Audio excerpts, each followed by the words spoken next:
You kids have it too easy nowadays. Why, when I was a calf, we played. Hello, ladies and gentlemen, this is Andrew the Moo, and here we are with another episode of When I Was a Calf, We Played. When I show you a video game that I played when I was a child, this is Sesame Street Sesame Street 1, 2, 3, not ABC.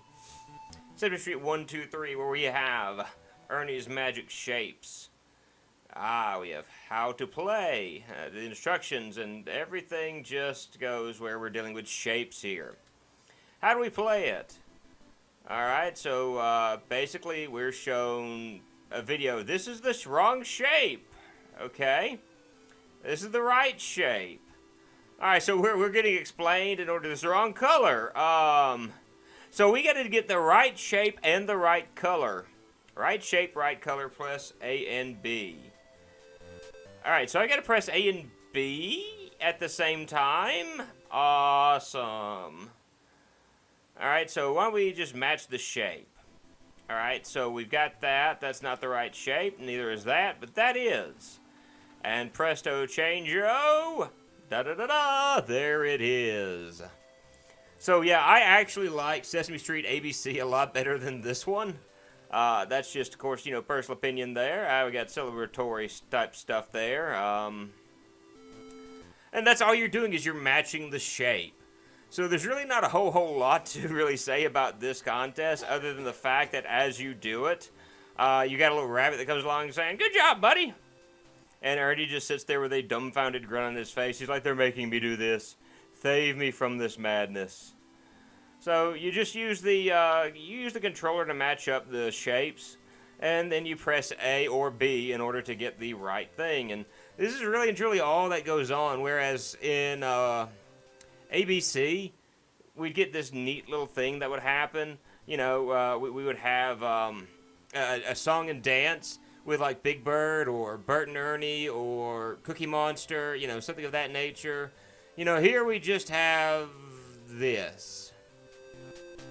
So, yeah, I think I can press the select button and I can move on to another one. More shape matching, more color matching, harder shape matching. The hardest of all, let's see what this is. Good grief. So am I going like, alright, so I'm picking, okay, so it's been ages since I've done this, so we're just matching everything up top, and then we pick the next shape, and we just slowly go through this stuff and match everything. So, yeah, again, you can see why I liked ABC more than 1, 2, 3. Although, again, this was good educational fun for me as a child. And a lot of people probably watch stuff like this and go, "You had the worst childhood in the world if you found stuff like this entertaining." And I did. I very much did. I was a huge fan of Sesame Street. And so this is something that I really, really, really enjoyed. And so we're gonna go and we're gonna do the figurine of the human being, or we might, if it weren't for the fact that can we match this up? Then will this pop up since it's one of the shapes we need? Okay, so I guess we just go until we find what we need. And so it's been ages since I've done this, so I don't remember a whole lot about it. But that's really all you're doing here is you're matching up shapes. What? That is a shape that's there. Don't you lie to me, Ernie. No.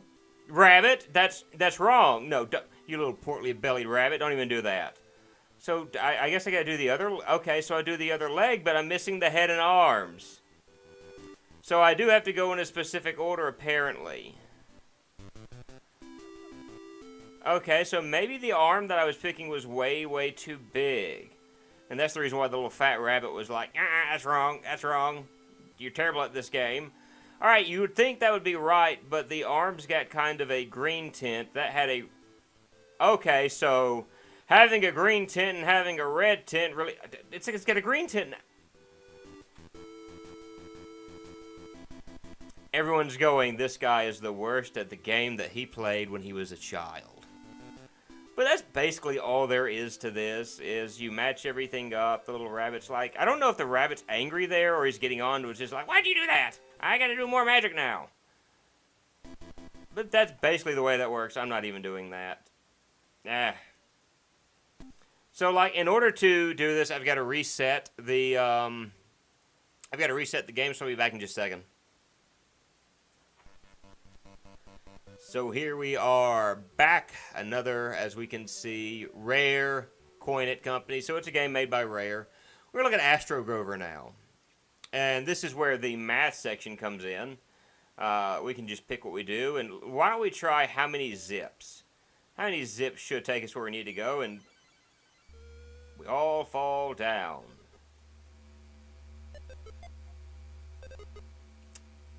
So, 1, 2. There are 2 zips there. And so we're going to suck them back in, and part of the neighborhood is revealed to us.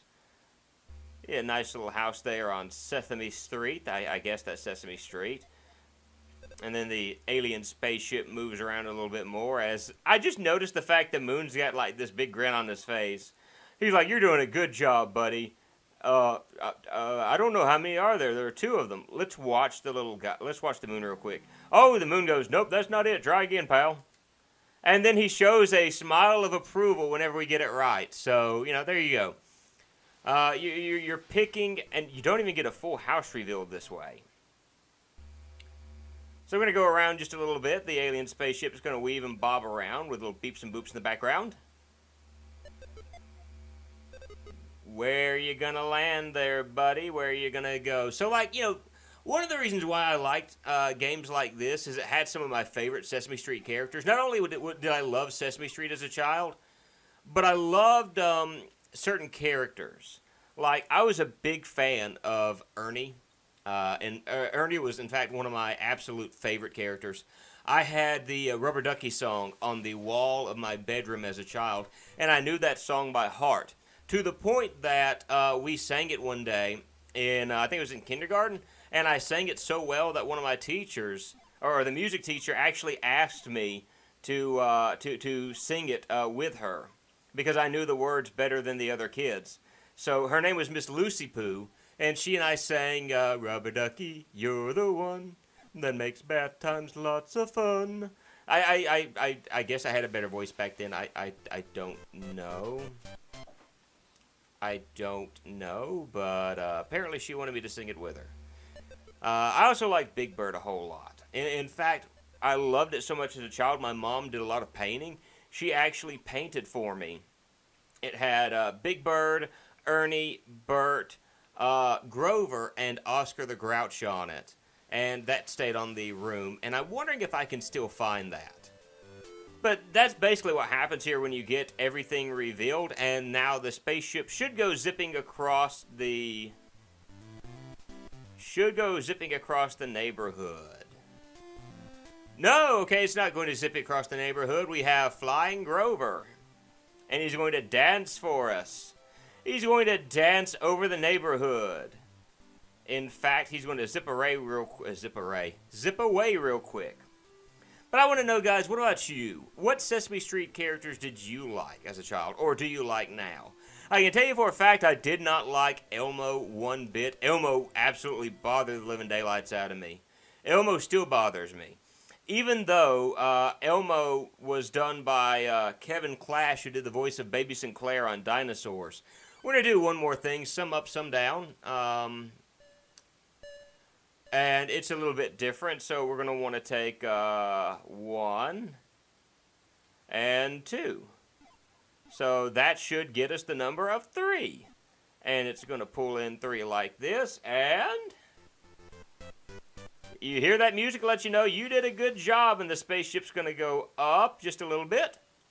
And it's going to give us the number 9. So how do we get 9? Well, we're going to take 5. 1, 2, 3, 4, 5. And then we're going to do the number 4. And add to that 1, 2, 3, 4. And then the spaceship's going to take all of these out. Another one that I liked a whole lot when I was a child was Mumford the Magician. He was a bald, purple magician who whenever he did, if I remember correctly, anytime he did some sort of magic, I think this is going to take all 3 of these. his magic word was peanut butter and banana sandwiches. So he would always talk about peanut butter and banana sandwiches right before he did any type of magic. And again, I ate that up when I was a child. Him and Guy Smiley. Guy Smiley was always the host of a lot of these different television shows and game shows that appeared on Sesame Street. You know, to the point that, again, this was my childhood. I watched PBS coming and going when I was a kid. And, all right, 8. So we're going to go ahead, since we're on 1, we're going to do this. And I think once we finish this game, we're going to call this a session. But you can see why I really liked ABC better than 1, 2, 3, although the number game was pretty fun. The shape game was kind of boring to me as a child.